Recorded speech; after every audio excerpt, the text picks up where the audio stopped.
It comes back to the core message that I always have for you. No matter what's happening around or to you, you hold the power. Because you always have the power to have an honest conversation. You always have the power to discuss how things are impacting you. You always have the power to make requests. And you certainly have the power to draw boundaries. And you also have the power, by the way, if the culture gets worse and worse, or you just are tired of it because it's not changing, to go find a different job. The power is always in you. And I think that's something that's so important to constantly remind yourself. I get that I don't like where I am, but what could I do to change it? How can I change how I think about this? And I'm telling you right now, you know this. The second you start changing how you think about a situation, the situation changes. The second you start changing how you think about what your options are, you start to see them. The second you stop thinking that you're stuck or that you're a victim and you start thinking about how you solve something, you start to see solutions. And so the answer is always in you. I know that in this next chapter that I consciously create, I want to have more fun. I really want to love the process. Yeah. I don't want to make it so hard on myself and be gripping everything so tight. And it's really easy for me to see it in other people because I know what it feels like in here. I'm working hard to break the patterns that still hold me back. And the big one that holds me back is bulldozing. It's literally when I start to feel any level of tension. This is particularly true in my marriage. I'm married to a saint. Thank God Chris Robbins meditates every morning. It's the only reason why we've lasted 26 years. It's how he puts up with me. When I feel my whatever emotion rise, I immediately raise my voice. It's how I assert power in the relationship.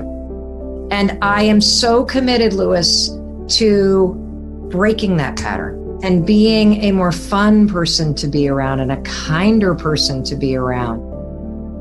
If you look at human development, we're the only species that literally can't survive without another human being taking care of you. And so we are biologically hardwired to bond with other people. From the very beginning of when you come out, bonding with somebody else and making sure they pay attention to you is your survival imperative. So you are born needing somebody else. And I think what ends up happening is there's never that kind of clean break or pass off between needing your parents to take care of you, needing your friends' approval to fit in, to truly having ownership over giving yourself what you didn't get, giving yourself what you needed. And that's the piece that I've been doing a lot of during the Great Pause, is slowing down, because so much of my busyness was fueled by praise me, love me, am I doing enough? You know, please tell me I'm doing okay. Okay, I can breathe now. I'm okay now. And when I slow down, and maybe it's a function of the anxiety, that's when things get scary, because that's when you've really got to be with yourself. The truth is, if you want control in your life, if you want to make things happen, you have to be able to expect that you're going to get a no and do it anyway. So what do I mean when I say, if you want control, expect a no? Well, there's a couple things that I mean by it. Number one, if you're somebody that gets paralyzed because you want things to be perfect, perfectionism is a way that most of us try to handle or mitigate or make sure that we don't hear no. We assume that if we're perfect, everything's going to go okay. And so we spend all of our energy thinking about our dating profile, or thinking about the business plan, or thinking about how to make things perfect. And the reason why we do that is we're terrified to hear no. We're terrified to put something out there that's not perfect, because if it's not perfect, you might get a no. One of the better ways to handle this is to actually expect a no. You know, I saw the most incredible quote by our friend Faustina over in Australia. She's a very famous DJ and friend of ours from Australia. And she put out the most amazing quote, and I'm going to get it totally wrong, but it's something like this. You have to be yourself, because how else are the people who are looking for you going to find you? And I think particularly when it comes to dating, what we tend to do is we are so afraid of being rejected by anybody out there that we try to be somebody that we're not, that we put out a fake, improved, or what we think is improved version of ourselves in order to not hear no. And most of us pretend to be somebody that we're not when we fear rejection, when we believe that how we are or who we are isn't good enough.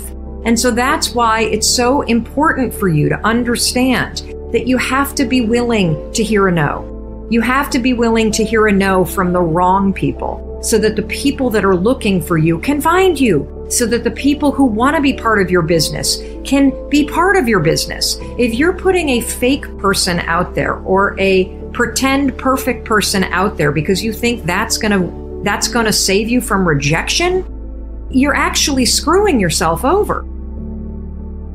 Here's your new definition of passion. Passion is simply energy. That's all that it is, okay?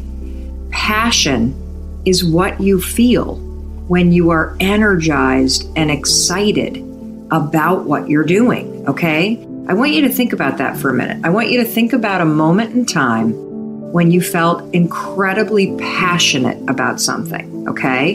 And why don't you in the comments tell me where are you watching from, and tell me about a moment in time when you felt incredibly passionate about what you were doing, about where you were, about the people that you were with. Describe that moment for me, because when you start to really investigate passion as energy, this is what you're going to discover. Those moments when you were super passionate, like I'm sure my kids would write down when they're doing community theater with all their friends. I would write down whenever I'm doing any kind of creative project with my team, I'm incredibly energized. Whenever I'm doing group exercise stuff, climbing a mountain, doing a 5K race, doing some sort of walkathon, I'm incredibly energized by that.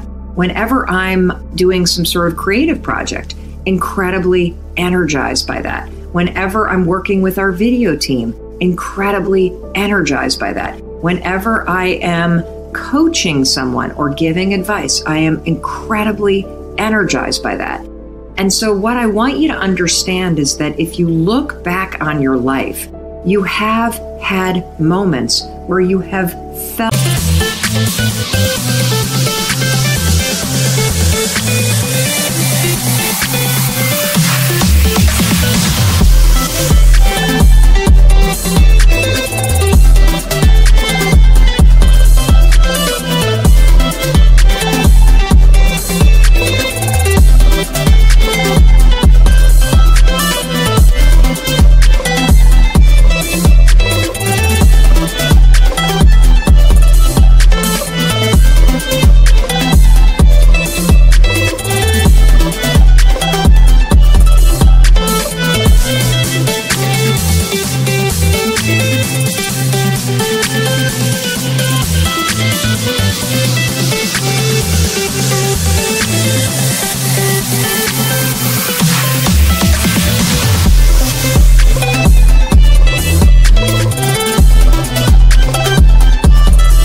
passion. Now, I'm being very deliberate in how I'm talking this morning on Coffee Talk because passion is a huge topic for so many of you. And you've been so focused on trying to figure out what job is going to make me passionate. What job is my passion? What is my purpose on the earth? I'm going to tell you what your purpose on earth is right now. Your purpose on earth is to figure out how to align your life so that you feel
feel more energized and excited by it.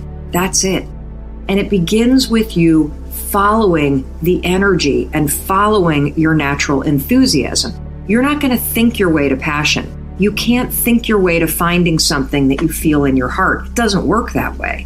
You got to feel your way into it. It's inside of you. Do you understand? There's no passion out there somewhere. The passion is in here. And so what you have to do first is you've got to stop thinking that you're going to find it somewhere. And you've got to realize that passion is about unlocking something that's already in you.